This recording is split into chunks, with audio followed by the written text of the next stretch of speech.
আমাকে যখন ধরা হয়, তারিখটা কিন্তু মজার, 5ই অগাস্টে আমাকে ধরা হয়েছিল। 5ই অগাস্ট কি হয়েছিল পরে সেটা তো আপনার জানাই আছে, তারিখটা কিন্তু খুব প্রাসঙ্গিক। যাই হোক, আমাকে যখন ধরা হয়, অত্যাচার করা হয়, মারধর করা হয়, বলা হয় আরো কঠিন জিনিস হবে, সেটাকে আমার জন্য প্রতিহত করা সম্ভব ছিল কারণ আমি জানতাম আমি একা না,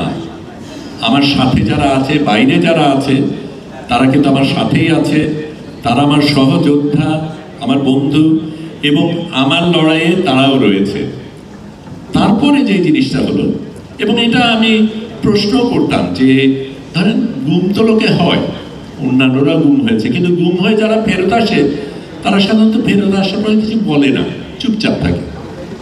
আমি কি নিজে থেকে যে জিনিসটা পরীক্ষা করব সেটা তখন নিশ্চিত ছিলাম না। কিন্তু যখন আমাকে ধরা হলো,